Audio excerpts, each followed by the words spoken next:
So that means that we bring in our first guest, Grand Exalted Poobah. I think that's on Jason's business card.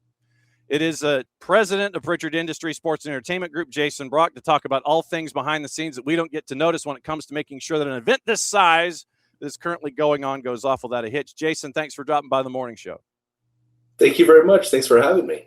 All right. So, and I looked at when they sent the resume, I'm like, okay, dude has done a couple of things here. Salt Lake, Athens, Doha, Vancouver, London, Baku, Rio, Lima, NASCAR, U.S. Open, French Open, Kentucky Derby, Preakness, Cheltenham, and Silverstone. Please tell me that you at least got the miles and points out of the deal if you didn't get any sleep. Yeah, for sure. Yeah, no, traveling around all those cities definitely makes an impact on your rewards, on your points, as well as your body. Yes, I can relate. When it comes to putting on, and we wanted to bring you in to kind of break everything down from a behind-the-scenes perspective, because I know that a lot of fans and patrons and those of us that cover it, we go walking up to a facility where, we're going to be covering the event, we're going to be enjoying the event, and everything looks great. You're going through security, metal detector sits there and doesn't look at your umbrella funny. You go in, you get seated, all those kinds of things. Over the years, in all of the events that you've been to that are what I call big ticket items, what is the biggest thing that you have learned about making sure that these events go off as swimmingly as possible, and that basically the event itself is like an offensive lineman? You don't talk about it until there's a penalty thrown. How difficult is it to make sure that everything goes off without a hitch?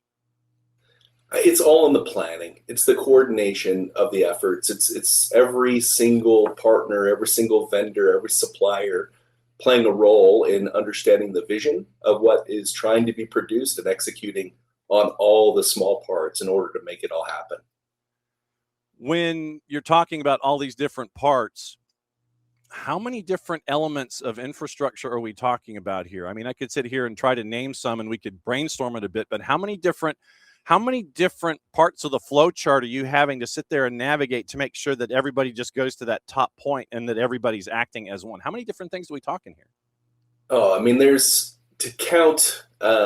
more than probably 20, but wow. I mean, the big ones are infrastructure, logistics, production, security, inside security, outside security, how you're liaising with the police, the first responders, to crowd control, to making sure that all of the parking and the ingress and the egress is happening from a traffic perspective, and the coordination of efforts with city planners.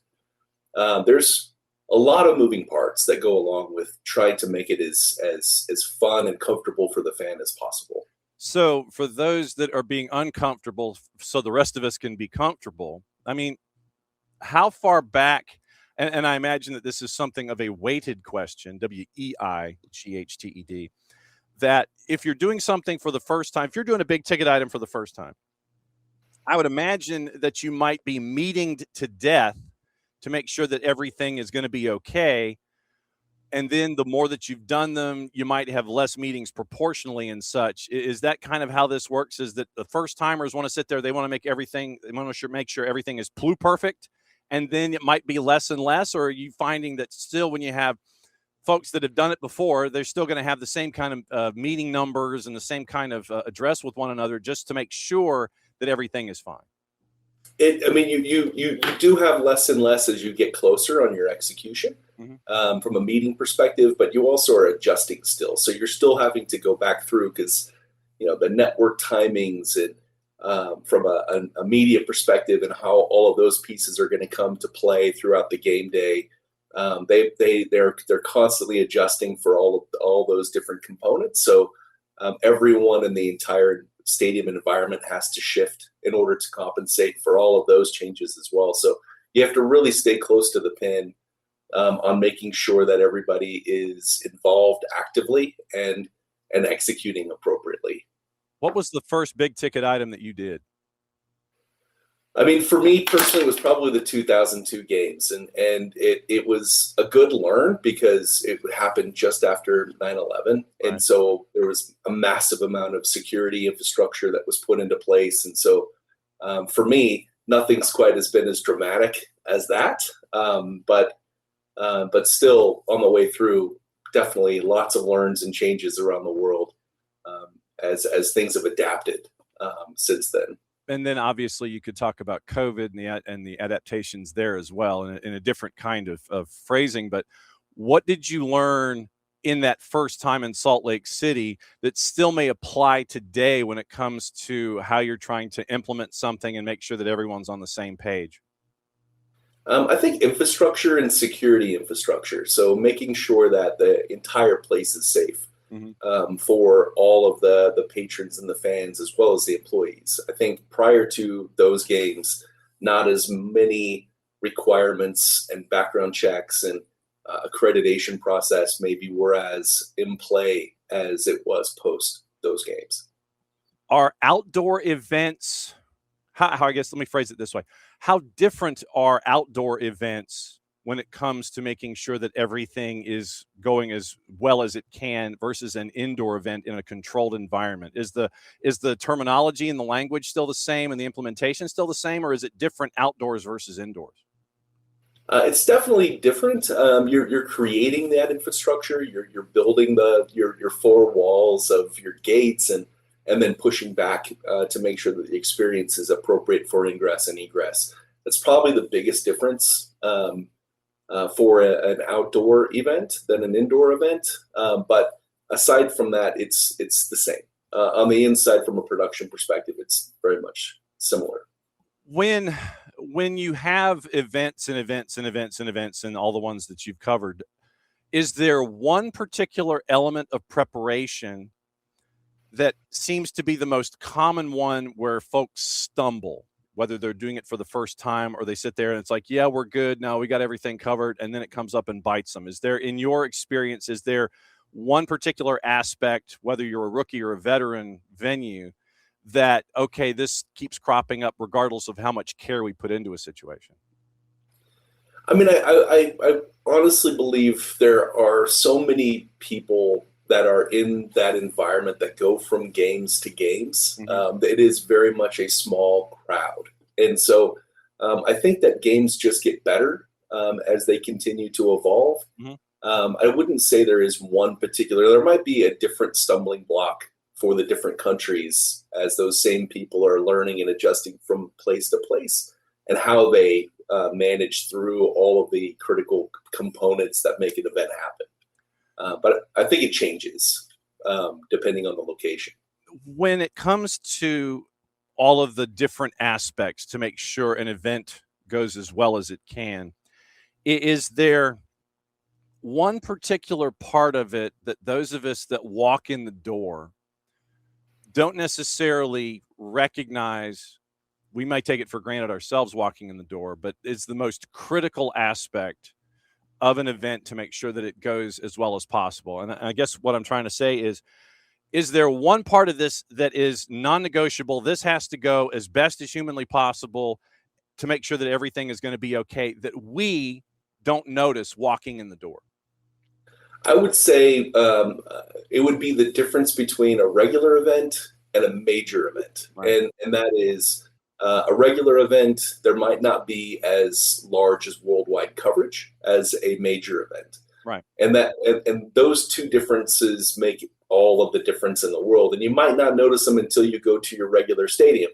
You could go to a Falcons game in Atlanta and you are aware of the experience, you're aware of the process, but then you might go to a World Cup match and it's completely changed. And the reason for that is because of safety and security and heightened media access and production that's going on and all of the different infrastructure that's required. And those things you might not notice, but there'll be less seats available because there's way more media and production in the space as well.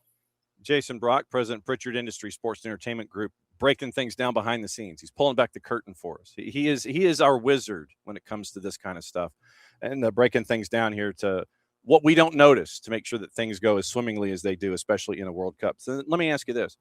With the World Cup being in 3 separate countries, Canada, the United States, and Mexico, how much of a of a stumbling block is that? Because I would imagine that the three countries, they navigate things in the day-to-day, even from a governmental standpoint.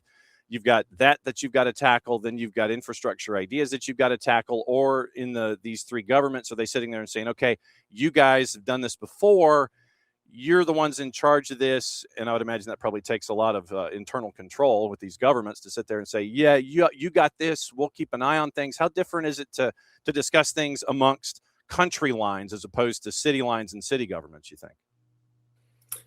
I mean, I think that the local organizing committee that is involved in each one of those locations and stadiums are probably really helping that process entirely. From my perspective, from a contractor, a third party perspective, if I were going to be at every single one of those locations, the challenges for me would be making sure that my management have the appropriate work visas, the accreditations that they require for those locations. And we'd have to work through all of those angles before we can get our infrastructure on site and our people. And I can only assume they're having to do the same thing within FIFA, and it's a major hurdle for sure. When you mention all this paperwork, how do you keep from being overwhelmed as an administrator or the person who's at the front of the spear and that front contact person, because of all the paperwork that you got to fill out, because of all of the things that you've got to do? How do you keep from being overwhelmed in a situation like this? Is it reps, or are there still things that you sit there and you go, man, I've forgotten about this, or I'm just learning about this? How do you keep from being overwhelmed as an individual in charge for a big ticket item like this? That's where the early prep and the early planning comes into play. You've really got to get ahead of it if you're going to be playing a role in a larger part of of an organization like this. You really have to have plenty of time in advance to be able to make mistakes, and then hopefully surround yourself with the right people who know what they're doing and can help move you through those processes a bit quicker. Then you've got, what was it? What's the old quote? I think it's the Mike Tyson quote. Everybody's got a plan until they get punched in the mouth. When you have everything, or you think you have everything all lined up, and then you've done it before, and so everything's cruising up until day number one, and then that's when you really kind of have to ramp things up again and get to that next level of preparation and such. I mean, I think this is something that a lot of folks may not necessarily understand, is that you can plan all you want. You can sit there and go, okay, here's the flow chart, here's operations, here's this, here's this, but that's pre-planning. And then when you're in the event window itself, it's an entirely different pressure structure and responsibility structure that folks have to navigate. Am I wrong here? No, we call it the event panic. Everybody gets in. You spend all of your time, like you're saying, in your prep mode, and you're teaching your people, and you're walking through the process, and then all of a sudden there's a major pivot, and you have to learn to adjust to those things. And over the years we've done a really good job of that because we just have so many communication abilities. Every one of our people have a radio, and we can guide everyone through the process, and they're guiding all of their team through the process as well. So little tricks help in a big way. When was the first time that you, as an individual in charge, had to deal with a pivot panic and fix something on the fly? I'll go back a few years. I was working with in Rio and for the games, and we were just trying to get a portion of our industry set up, which was our infrastructure set up, which was the laundry process for the village.